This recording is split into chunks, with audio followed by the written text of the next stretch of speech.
All right, what is up, everybody? Welcome to the Eddy Live Show, episode number 182. I'm here with international DJ Freya Fox. What's up? How you doing? Good. Thanks for having me. I appreciate it. I've been wanting to get you on the show for a long time, and lucky for me, you made your way out to Taiwan. Yeah. Yeah, on a whim. On a whim. Yeah. Well, tell me about that, because that was kind of like. I follow you on Facebook and all your social things, and then all of a sudden you're like, boom, I'll be there next month. Right? No, it was actually next week. That's what I said. There you go. Yeah. Yeah, it was a next week kind of thing. I literally decided a week before coming here to come. I don't know. There's just it was really it was almost like an emergency. It was like a mental health thing for me. Okay. Because I felt my mental health just going down the drain being in the U.S. and where are you? New York side? Vegas. Vegas. Oh. Yeah. Okay. So, but it's interesting you said New York because I just came back from New York. So it was like because I was on tour for 4 months and then New York was the last show that I had booked basically. Okay. So I did New York middle of January and then after the New Year, basically after Chinese New Year, I just felt like really burnt out and there was just a lot of stuff going on in the U.S. that was just making my mental go down, like things that happened in San Francisco and L.A. And I was actually near that shooting event that happened in L.A. And it was scary because I was actually going to go out that night to that area, Hacienda Heights. Okay. Luckily I didn't. So I was just like, oh my God, like all these different things bringing me down mentally. And I just thought I need a break. Like I need to go to the place that I love the most, which I consider my second home. So that's awesome. I just went on a whim and now I'm here. I've been here for a while. Yeah. So, I mean, originally, what did you come to Taiwan to do? That was how many years back? 2016. So 7 years. Okay. It's a long time ago. I can't believe it now. Like Time flies, right? It just flew. And I stayed here for a little bit over a year. Mm-hmm. I came for a job to be a marketing director. Nice. For a 3D printing company. And then after that, I kind of quit. I wasn't really happy with the job. And so I just started freelancing, doing web design. And I also sang for money to make money. So I was like doing bars. I was always at Triangle. So shout out to my Triangle fam in Yuanshan. I love it there. Beautiful. And I was singing there and I did like random events singing and stuff to make money. So awesome. I don't really know why I came initially other than to learn Chinese and just not be in San Diego anymore. Like I just thought I'm young, why not move? I think it's great. I mean, I think more people should try it, right? I mean, for example, when you're young, you're single, you can kind of try things, right? And if it doesn't work out, it doesn't work out, but it does, it does. It's pretty cool. I kind of had a similar thing where I came out here and planned on coming maybe 1 or 2 years, and this past December was 20 for me. Years. Yeah, so you told me on Facebook, 20 years. It's crazy. I was like, there's no way he's been there that long. It's crazy. Time flies, man. It's crazy. It's crazy. Came here in like 2002, like December. Crazy. Yeah, I mean, I just came out for a couple years, basically. I went to do police in Canada, RCMP. I passed all my tests, got all the way to the end, and I failed the final interview because I was too young and I didn't have like the life experience that they were looking for, which was, have you been stabbed? And I'm like, or have you seen anyone stabbed? And I'm like, no. So I'm not supposed to share that, but maybe anyways. So so I was like, well, what should I do? They said you can reapply in 2 years. So I finished up my job and I said I'm going to come here for 1 or 2 years, and then 1 or 2 years went by, and I was like, this is way more fun than my country. So I stayed, And then you stayed. I stayed, yeah. Taiwan has that weird effect on people. It is, yeah, it does. It totally does, yeah. Is there something that you missed about Taiwan mostly while you were over there? Oh, man, the food? For sure. What's the convenience. first dish? First dish, ji pai. Okay. For sure. That's and crazy, xiaolongbao. Okay. Xiaolongbao is really expensive in the U.S., so... In Vegas, it averages $18, $20 for eight xiaolongbao. Really? Yeah, wow. It's like $3 here. So that's crazy. Yeah, it's a no-brainer to eat it every day. Yeah, I wouldn't get tired of it. That happens. That's hilarious. Yeah. Yeah. So when I was kind of setting up my questions and stuff for you, it's tough because you have so many things that you're doing that you're good at. Yes. Like sort of the crypto group, right? And then the live streaming video games, and then the DJing, and then there's a whole bunch of things. Right. So like, what when someone says, what do you do? What can maybe you can answer, because it's hard for me to answer that. What do I do? Yeah. It's a good question. Yeah. DJing mostly. I think that's my main focus. Okay. I mean, I'm still always a gamer, right? Like, I think I'm always a gamer at heart, and gaming obviously influences my music, and I can't say that I don't do that. I mean, I always play video games, and I'm always streaming it. I'd say my live content is mostly me playing video games, not so much DJing and stuff like that. Because I like to save the sets and live performances for people to come to my show. You know, it's kind of like a comedian or a magician. You know, you give them tidbits, but you want people to come to the show, and you don't want to reveal everything. So, of course. So to supplement the content, gaming is like my live content and stuff. But I think most of the stuff that I have to put out on TikTok or Instagram is all DJ related, and try to further my music career. It's really cool. So with like the live streaming with gaming, I mean, how did you start doing that? I mean, everybody's dream is to kind of play video games and make money, right? So how does that work out? My daughter also, she has her little channel, and she does I see her gaming right now. She's over there gaming. It's so hard to get her off of that. When I had her, I had like, she's 11 now, so I had like a PS3 and all of the old ones, and then I'm like, okay, you know what, I'm gonna sell them. So I put them all on like the equivalent of eBay, basically Facebook Marketplace. You're right. Sold everything, for not very much. I'm like, okay, good. No, we don't game.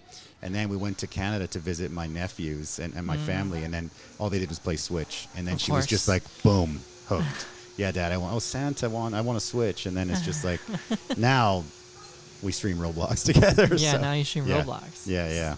So how did I get into it? It's a really good question. I think it was an accident. It actually has to involve Taiwan too. So I think it's weird because everything involves my time here and just gets connected. So after I left Taiwan, I kind of left also on a whim because just things happened and a lot of bad circumstances forced me to come back home. So when I came back home, I was living with my parents, and I was really depressed because I didn't plan to ever come back to the U.S. I had kind of tried to set up my life to be here forever. And I was like, well, what am I going to do? I don't have any money. I'm broke. I'm depressed. Let's play video games and stream. Yeah. Because that's the logical thing to do. It's I don't so know. fun. I mean, it didn't seem so logical back then. I think a lot of people might think that's a logical thing to do now. Like, why don't you just try to connect with people online and broadcast your life or whatever? But this was 2017, so Twitch had barely started, 3-4 years earlier than that. So it wasn't like it was a big thing. So I kind of just fell into it, and Fortnite, I think Fortnite was a thing because it came out October 2017. I'll never forget it. It was Halloween night, and everyone was talking about this new battle royale coming out, and they're saying, oh, how much of a joke it is. It's a children's game. PUBG will be the king forever, blah, blah, blah. Just things like that. I was like, no. First movers always have the advantage. And I think that's my motto in life is be a first mover. So I was like pretty new on Twitch, and very new to streaming Fortnite. Like Ninja wasn't even streaming at the time. Myth and a bunch of the other old pros were streaming on it, and I'd see them in the game. So I kind of grew from there, from being a first mover, and also just being a depressed young person in my 20s, just like not knowing what to do with my life. I was just like, I'm going to go live, see if people care. And I started realizing a lot of people care, and they like my content, and I was good at it.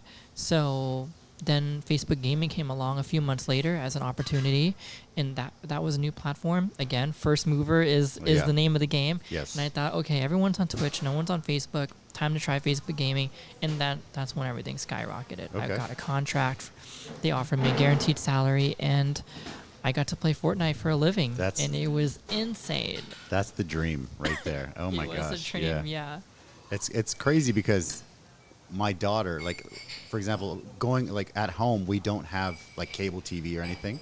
We just have like the smart TV or the computer hooked up to the TV, and we basically just watch YouTube or like we do have Netflix, but it's usually on YouTube or like Facebook Gaming or Facebook Watch or something. And I was with my daughter when she was younger, and I'm like, why are you playing? What's going on? She's like, no, I'm watching someone play. And I was like, as an old guy, I'm like, that's weird. And then we started to watch. I'm like, oh, this guy's pretty good, Right, this is great, And then, she basically grew up watching people game on YouTube. And so when she started to play, she just would play and just narrate the whole thing, just because she thinks it's normal.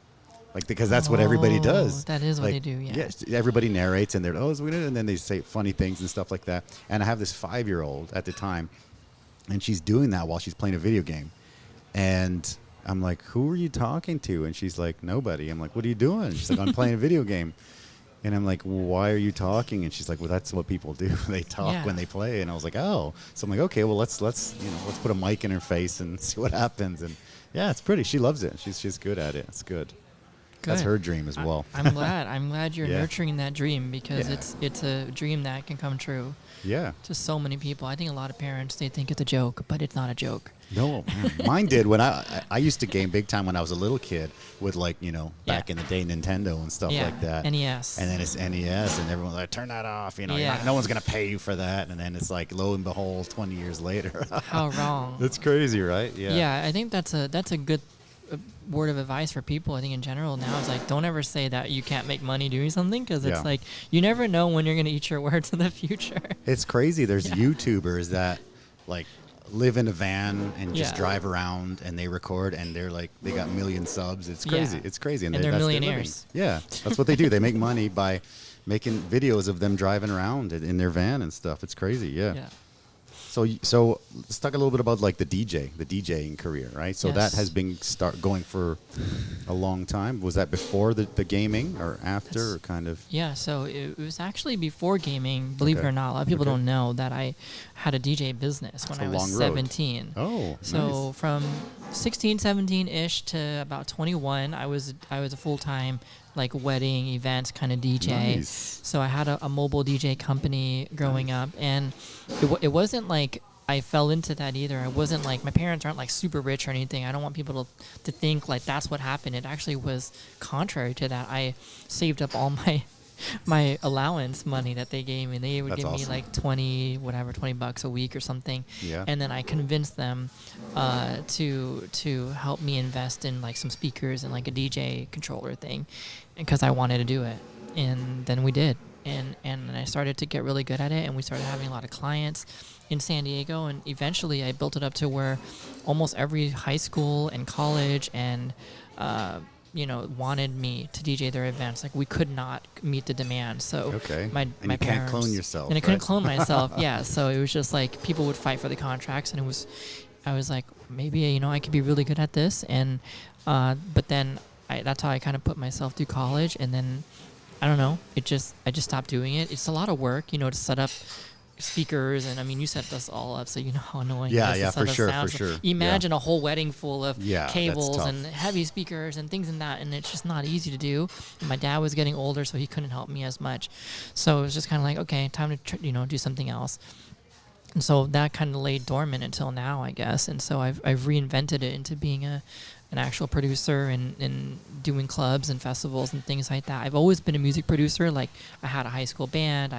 So cool. I always produced music as a kid. I begged my parents for a MacBook, like, when they first came out in 2006. I'm dating myself by saying that, but I did get one eventually. Don't worry, I got you beat there. So yeah, I know you got me beat, but still dating myself saying I used the first MacBook. Okay. Like, not even the Pro, guys. The first MacBook. We had a garage band, and I would borrow my friends who could afford it, because I couldn't afford it, and just record on it. So cool. And that's how I learned. And then I didn't really make EDM because it wasn't accessible at the time. You still needed to have expensive synthesizers and things like that. It's not like now you just open up Ableton, open up Logic, and you've got all the stuff at your fingertips. So that's why I kind of started doing it now recently, because I had the money to afford the gear, but two, I think it's also just more accessible, Okay. I think when you do something like this, I mean, how important is, like, the content quality compared to, like, the gear? Because there's always that, like, you know what I mean? Like, I got tons, the gear. I mean, like, for me, people comment like, oh my God, you got such great gear. But I mean, like, I live in Taiwan. I don't have a car. True. Like, I don't need a car. Like, we have a scooter. We live like 10 minutes away walking. I mean, we don't own a house because we live in Tianmu, and it's like $1 million US for a shoebox. You know? It's true. It's crazy. So. Yeah, if you guys think New York's bad, wait till you see Taiwan prices, guys. It's crazy. Yeah. So I'm like, well, this is what I like. Yeah. Yeah. How much of the gear is? I mean, I don't know. It's like it's a mix, because obviously you need to have good audio. I think that's the most important thing. 100%. But aside from that, I think the rest is icing on the cake. Okay. You could invest in the lights, the cameras, the fancy, everything. But if you don't have a good microphone, then I think that's that's it. Like, you need to, because people want to hear you and they want to hear you clearly. And when I went to film school in college, that was the number one thing they taught us is everything else could suck, but if your audio sucks, no one will watch.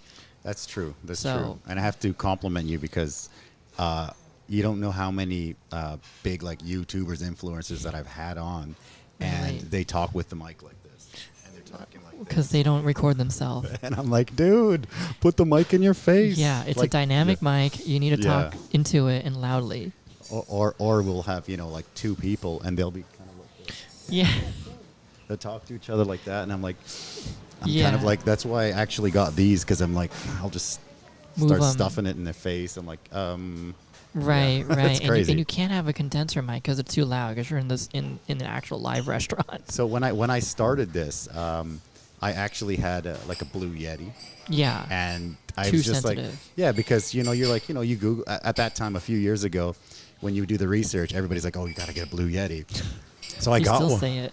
Yeah, so I got one, and I mean, you could hear all the dishes being washed and all the buses and everything. Yeah. It was crazy for sure. The buses are loud here. The buses are very loud. Yeah, obnoxious noise. It's true. It's true. So quickly, let's touch a little bit on like the crypto, right? I know everyone's like, oh, crypto's down, blah blah blah. It is. But so I mean, how did that start? Like sort of an investing sort of deal? Actually started 2013. Ooh, so that was a long time ago. Really long ago. Wow, it's 10 years ago. First mover again. Yeah, first mover into Bitcoin. Bought 8 BTC with my uncle, and I still don't know where that BTC is. It's somewhere out there. Okay. I prayed one day that I figure out what wallet it got sent to or where I wrote the key or whatever. Okay. So that's been my lifelong goal to actually find those Bitcoins. Find the BTC. Find the 8 BTC is 8.5, I think, to be precise. Okay. So at the peak, it was worth 750,000 or something. That's beautiful. Yeah. So it's gonna go back up. I'm sure it'll go back up soon, 2024, hopefully, when Lambo. Yeah, when Lambo, bro. Yeah, hopefully right? Lambo 2024. Yeah. So I started then, and then I didn't really touch it because it was his and mine, and he said he'd give me a share, but then we could never find it.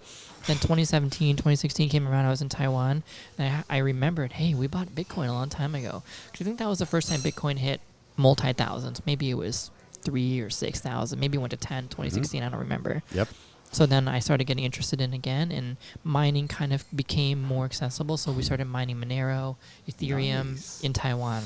Okay, really? And then that's where I got the resurgence for it. And then, of course, there was the bull market at that time, which was like EOS and a bunch of the old coins kind of launched during that time. Mm-hmm. So I got interested in it, and then nothing happened, and then 2020 happened, and we all know what happened then.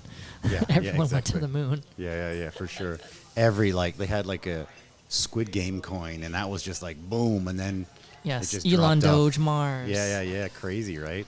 Yeah, so many of those Shiba Inu and yes. Yeah, crazy. I mean, yeah, beautiful. And so now you're still hodling some coins. Am right I still now? hodling? I'm extremely bullish on Avalanche. Okay. And extremely bullish on some of the AI coins like GRT. Okay. And of course, I always have ETH. I mean, you got to hold something. I'm not so much of a Bitcoin maxi, but definitely super bullish on ETH because of its utility. And I really like whatever, like Tezos is really interesting to me because of the music NFT part. And I'm not as bullish and crazy about crypto as I was before after getting rugged so many times. And I had that too. Ask my wife. She's like, no crypto. I'm like, yeah.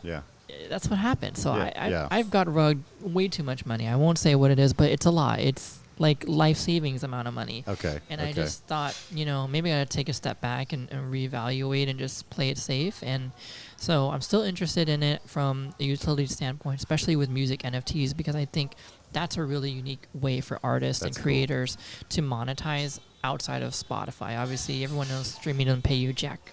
You don't get paid anything. Yeah. So to be able to sell stuff through Ethereum or through Tezos or whatever network you choose, and have your fans fund you directly and be able to earn from it, I think that's cool. That's a really cool emerging technology that I think creators and musicians should not sleep on. Even if you hate crypto, you think it's a big scam, there's nothing that is to be lost, I think, by getting onto that. Trying it, right? So how do you think it compares to like the traditional like stocks and stuff like that? Because we have in this area, luckily there's a lot of like high rollers. And then when I start to chat about, about it, they're like, no, crypto's bad. And then they talk about stocks. Really? And I don't know much about stocks, but aside from what I learned. So you get a lot of people on here that talk about stocks? Not on the podcast, but in the restaurant. Oh, okay. In the restaurant. Yeah. Stocks, no, I mean, I would be lost. I would be like, it would just be a one-way conversation if it was a stock. I am honestly lost too. Okay, I don't think I have anything to say. That makes me feel better. That makes me feel about better. Stocks. Good. Yeah, Okay. I'm a stonks kind of person with the memes. Gotcha.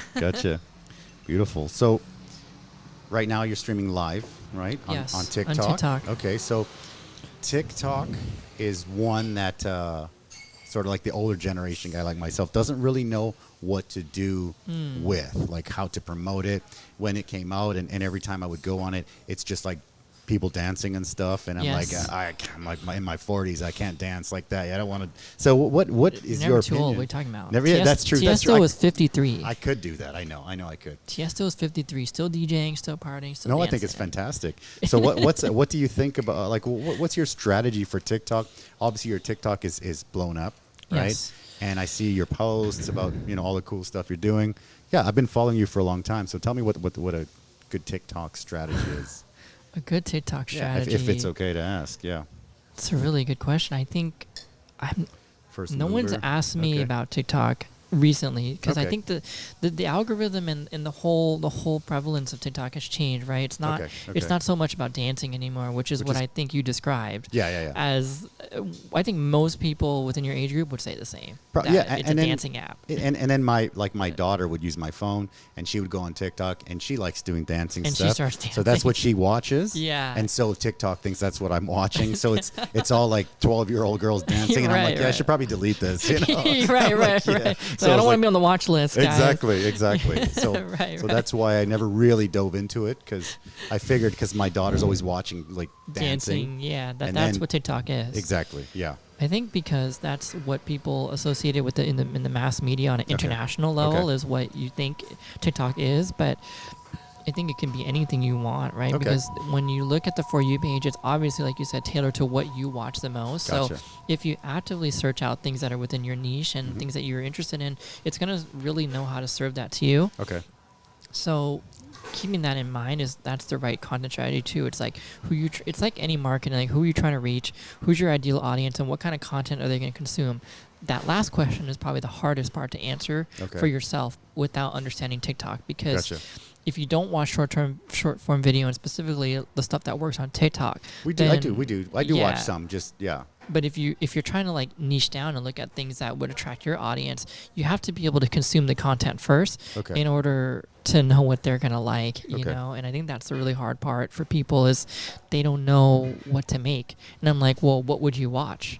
You know, and then start going through TikTok, and then if you start seeing videos that you like, replicate that, because that's what works on the platform. And beautiful. Yeah, I don't really know, because it depends on which niche you're talking about. No, that's cool. I mean, I got questions, right? Yeah. So how do you think, like, with like YouTube Shorts launching, and then like the Reels and Instagram and all that, they're all like, they're not the same, but they're all kind of like the vertical short form videos, right? All trying to eat TikTok's pie. Exactly. That's exactly what's happening. So do you think? I mean, what do you think of that? And what do you think about? So, for example, filming one like a TikTok, and then putting it, like, it seems like a lot of people are doing one, and then they just put it on Reels, and then they just put it on TikTok, and they just kind of the same content to everything. What's your opinion on that? I think it's actually going to end up badly for a lot of reasons. I think because YouTube, I think we're going to come to a point where we're going to be oversaturated with short form video, and these other platforms are not going to be able to continue to compete with TikTok long term. And I say that only because they've forgotten their core audience. And I think anytime a business forgets their core audience, they fail. Yeah. And if you look at Blockbuster, if you look at even Netflix now, if you look at, so many companies, Snapchat even, who was once valued at, multi-billions, I think these companies have strayed so far away from their original intention that they are failing or will fail, or obviously we can name does Vine. Yeah, we can name hundreds of companies who have failed their initial product because they changed. So I think that's the case with YouTube, and that's maybe the case with Instagram. I'm not sure because they're a little bit more like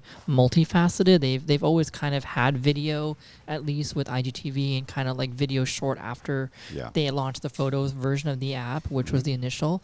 But at the same time, I think the overarching voices that you'll hear from the creator community, at least, is, can you just go back to photos? And YouTube, can you just go back to long form? Yeah. You know, because that's what they're known for. And it's like, why would you, like, you're like a Mexican restaurant, would you start serving Italian food? No, you know, it's a funny thing because so my story in a nutshell, we started with a stand, and then we went to a small restaurant, then like a medium-ish one. Then this one's kind of a medium-ish, large-ish one. Yeah.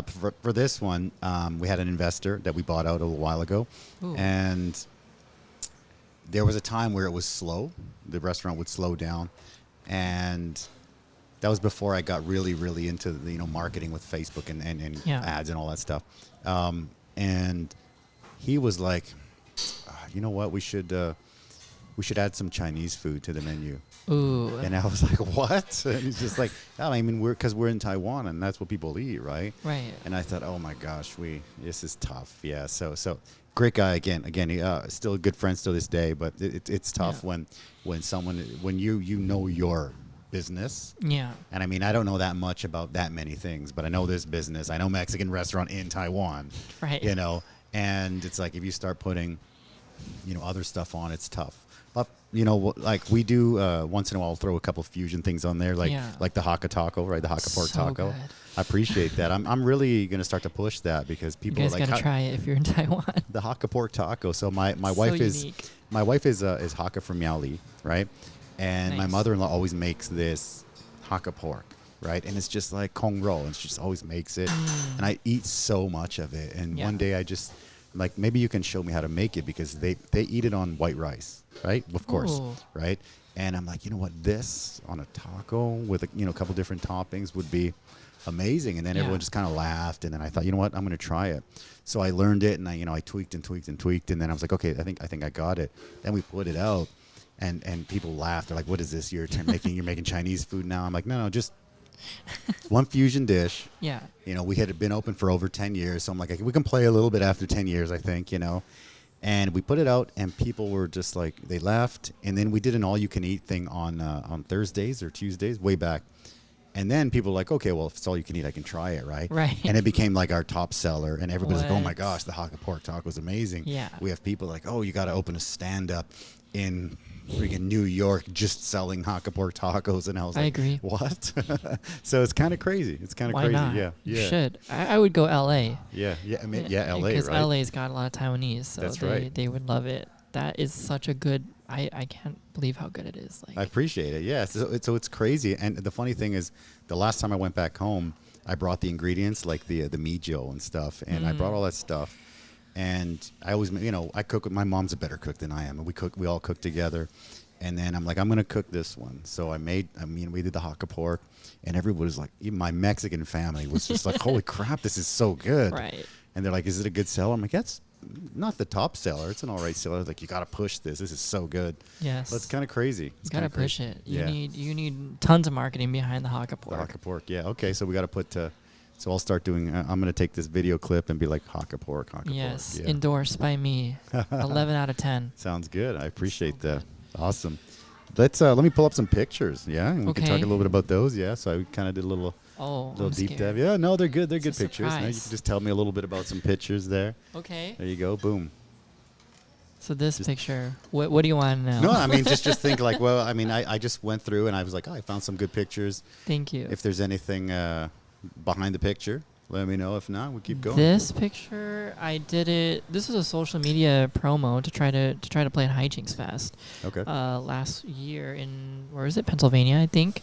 So I unfortunately didn't get to win this. I came in last actually, and the one that got it was actually a Canadian from Toronto. Yeah, so he beat me out. They told me Canadian fans are just too strong. and they just all voted for him. He said he campaigned heavily in Toronto for it and got a majority of the votes. That's great. Interestingly enough, nobody got a lot of votes, but he just got the most votes. It was like everyone had like a few hundred votes. I had a few hundred. Other people had a few hundred. He had like 1,000, and they were all from Canada. All from Canada. They're all from Toronto. They all wanted to go to Pennsylvania and see him. And he's like the hometown hero. So, props to him for getting to play that show.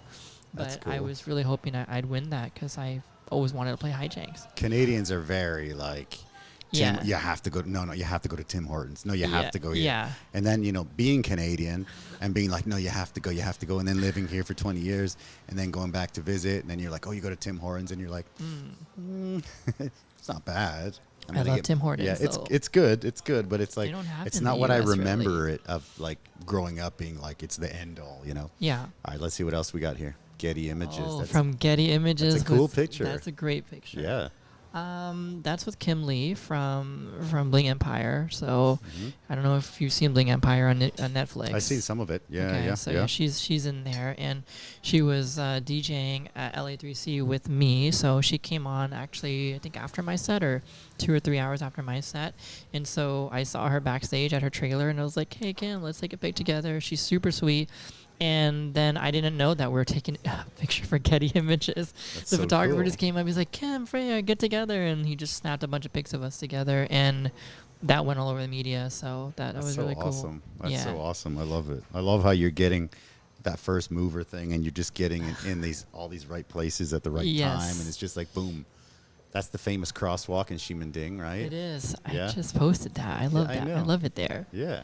It's so cool, right? Every time we go, it's a good picture spot, right? Yes. Ximending is one of my favorites. I love my that favorite area. place. Yeah, it's great. I love it. That was LA3C also. So I was pretty sure I was singing my Clarity remix in that shot because that was like towards the end, and I see there's a ton of people there. I couldn't believe how many people actually showed up. That's Like awesome. I was crying during this So scene. cool. It's so cool. Yeah, yeah. And that's such a great picture. It's almost like almost like a Freddie Mercury picture. It's like Yes. it's such a cool one. I had to I'm include so that. happy they got it. So good. I love it. And this was hilarious. I laughed out loud like that. This meme, It's so good. it's true. And it's funny because I know the guy on the right. Yeah. You do? I mean, not the guy, but I know. You know a guy like that. A guy, like yeah, a whole bunch of guys old like hater that. DJ guy. It's so yeah. crazy. There's so many of them. It's so crazy. It's Yeah. oh my god, I love The it. meme speaks for itself. You just got to read it, guys. It's so good. True. It's so good. I saw that and I laughed, and I was, I'm sitting here prepping, laughing my ass Yeah. off, and everybody's like, "What?" I'm the Twitch DJ one for Oops, sure. sorry. So, Yeah, sorry. I had to put that one on there. You know, Yeah. both of them are. So good. It's They're hilarious. good. Yeah, those It's were good hilarious. memes. I love them.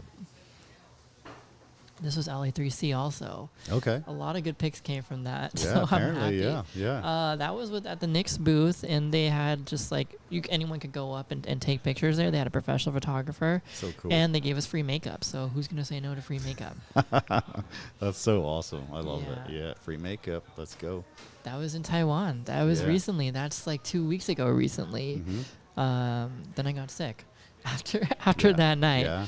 But yeah, that was at Emily Len's. She was playing at Songshan Culture Park.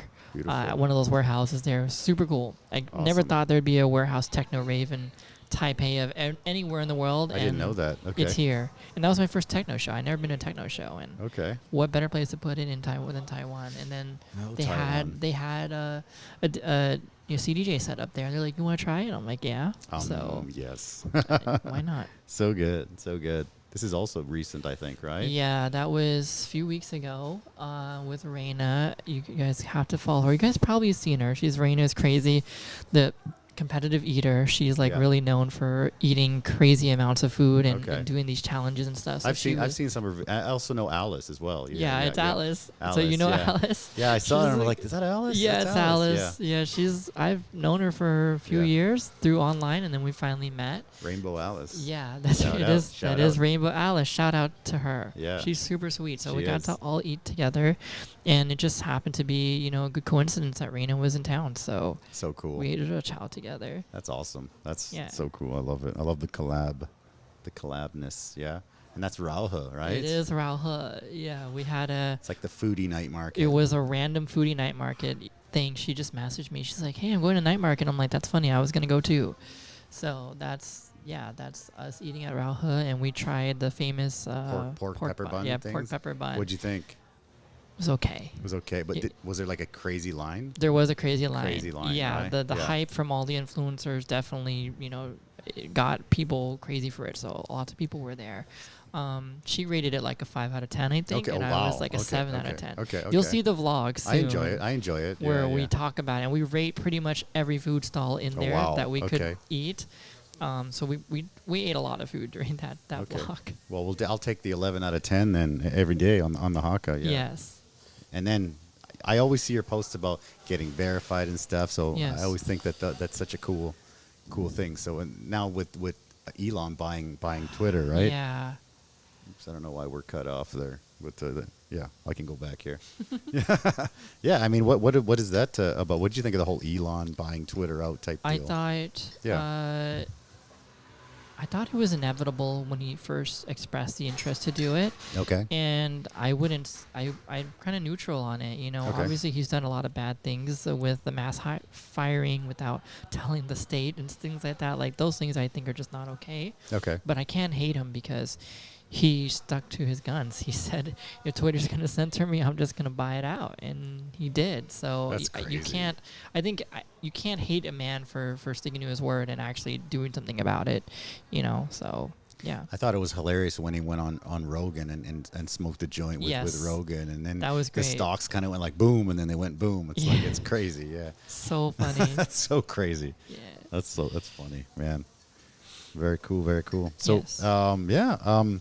Maybe you're talking with your post. You talk about Forbes and Rolling Stone and stuff like that. Yes. And you've got to do some stuff with them. Maybe you could talk a bit about that. It was mostly because of LA3C too, because Penske Media owns LA3C, and that was their first time doing a festival that wasn't part of Life is Beautiful, which they also co-produce. And I guess just by nature, they featured everybody in their properties, and they own Rolling Stones, they own Billboard, they own Variety, Hollywood Reporter. I mean, they own a ton of media properties, so they put me and everyone else who was performing in it. They gave us press, so that's so good. I love it. I loved it. It was really good exposure. That's so cool. I love that. So, being kind of like a jack of all, like you're kind of, the video game and then the crypto and everything. You seem to be pretty knowledgeable about all of this stuff. So, what's kind of like a typical day look like for you? Typical day for me. Yeah. Well, when I'm not here, it's mostly in the studio producing music, and I try to structure out content days like maybe once or twice per week where I just batch film stuff. Okay. But I haven't been so consistent with that, to be honest. A lot of times I'm just filming every single day. Okay. Which is, I think, not the best idea. But it's tough. It's like the hamster wheel, right? Yeah. Like, just that, when you do it that way, it feels like a hamster wheel. It feels like a 9 to 5. Yeah. And I don't like the 9 to 5 feeling of that, of like waking up, oh, I got to film. Oh, I got to do this. I got to do that. I don't like that. I'd rather just batch everything out, which I'm trying to switch over to that when I'm back. Do you have any tips for the batch? Because that's kind of I see that strategy from like some of the big influencers. I mean, and that's such a cool thing. It's a time efficient way to do things, and I think the tip is to prepare for it mentally, like every week. And one thing I do when I am in that kind of creation mode is I dedicate like Sunday or Monday to be content consuming day, because like I said earlier in the podcast, you need to consume the content that you want to make and know if it works. So I always set one day of the week to consume and just let yourself be mindless. Like you just want to be dumb, like literally just sit there on your phone, just like scroll. Okay. But do it with intention too. And you're not just there to entertain yourself, but to see what works.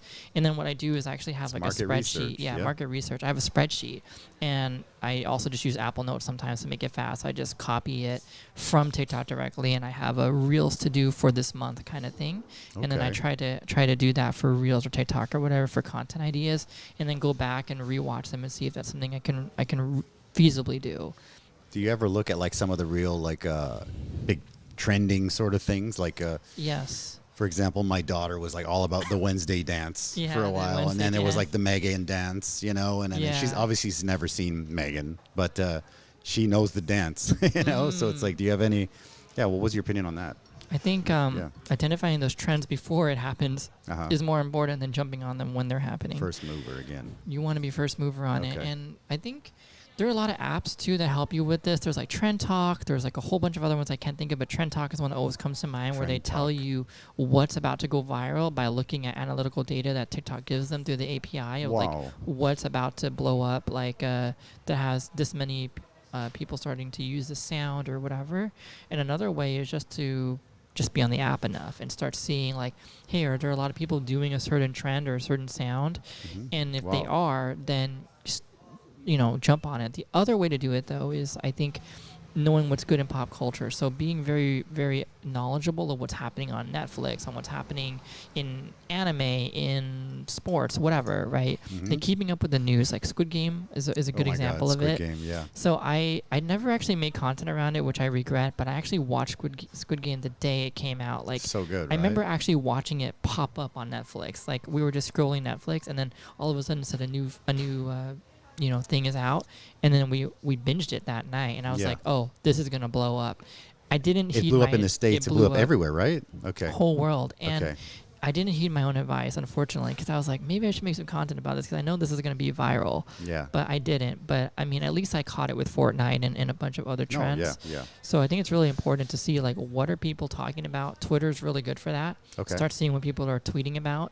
Beautiful. And then you can identify trends. That's really cool. Yeah. No, the Squid Game thing, this past, what was it, in January, obviously not on the trend, but so being in Taiwan, raising my daughter here, things like Christmas are not very, it's hard to make it like really Christmassy. Right. Or like Chinese New Year is one thing, but then, like Easter and Halloween. Luckily, Tianmu has a pretty awesome Halloween. Yeah. But I mean, it's tough to do that. So on her birthday, it's like we go all out every birthday. Like we did an Among Us in real life party a couple years ago, and then last year we just took the whole restaurant and we have like 7 TVs here. We had like old retro games on one, and then we had like Switch on another one, and then we had like a PS5 on another one where we rented, which was crazy. And then this past January, I was kind of running out of ideas, and I love Squid Game, right? She obviously hasn't seen Squid Game. She's a kid. But they all know, like, they have Squid Game in Roblox. They do. So she plays it in Roblox, right? So we did a Squid Game party, right? So I was a soccer coach for like most of my life, and so it was similar to like almost like a PE class sort of thing, where we just did like we got this outdoor area, and we did like a Squid Game party, and we hired a professional like videographer and stuff, and it turned out so good. I'll send you a link. It's so good. Like it was awesome. It was so much fun, so much work, but it turned out pretty good in the end. Yeah. Wow, that's excellent. So that's fun. so cool that you actually implemented it. It was so fun. It was obviously way too late on the trend, but season 2 is coming soon. It's hopefully. coming. So jump on the trend once you watch it. Season 2 comes, we'll do it. We'll make another party after that. Yes. Beautiful. Let me just go through a couple like rapid fire questions here for fun. Cool, yeah? Yes. Typical breakfast.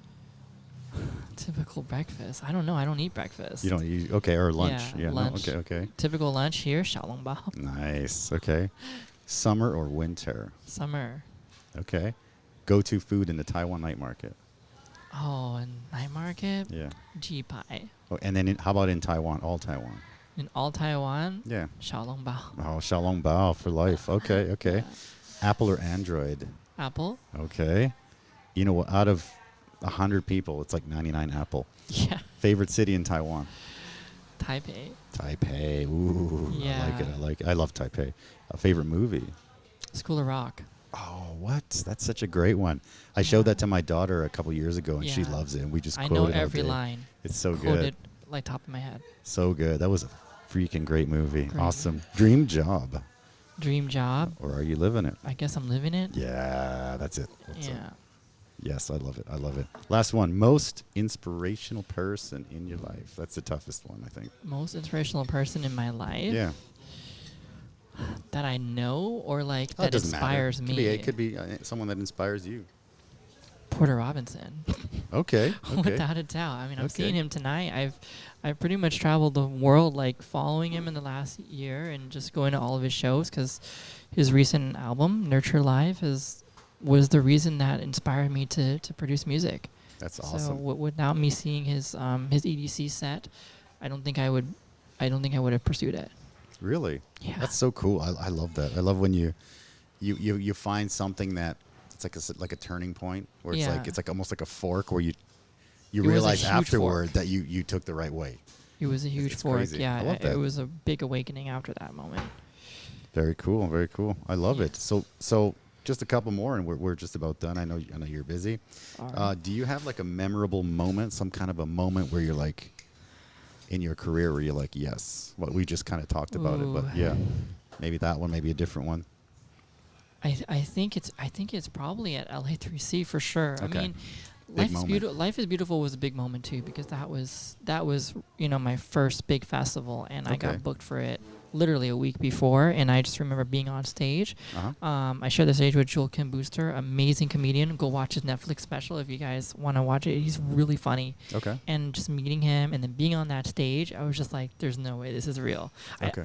I won't forget getting the artist wristband. That's, I think, the big one. I got the artist wristband, picking it up, and I was like, "Oh my god, I'm Do you have an it framed artist. somewhere now? Yeah, I have it framed. I'm actually trying to collect as many as I can, and then we're gonna frame them in like a big frame. Beautiful. But I have the packet it came with and the wristband, and that's my first artist pass, and I'll never forget it. That's so awesome. Yeah. Very cool. I appreciate it. I mean, is there anything you think that we missed? I mean, I think we got a lot of good stuff in there. You did amazing research, so no, I don't think so. I've been following you for a long time, and and I was pretty stoked to hear that you were coming here. Hopefully, could get you on the podcast, and I appreciate you making time. Of course, thank you for having me. You're feeling better? Yeah, I know you got a little sick. Yeah, all good. That was a long bronchitis recovery. Okay, cool. Well, thank you so much for coming. Thank you for having me. I appreciate it, and thank you guys for watching. I will share your Instagram and all the good stuff, the TikTok. Yes. In the description below after this. Yeah, appreciate you guys for watching. Thank you for coming. Thank you for making the time. Thank you. Awesome. Awesome. Appreciate it. Thanks, guys. Take care. Thank you. Bye-bye. Bye.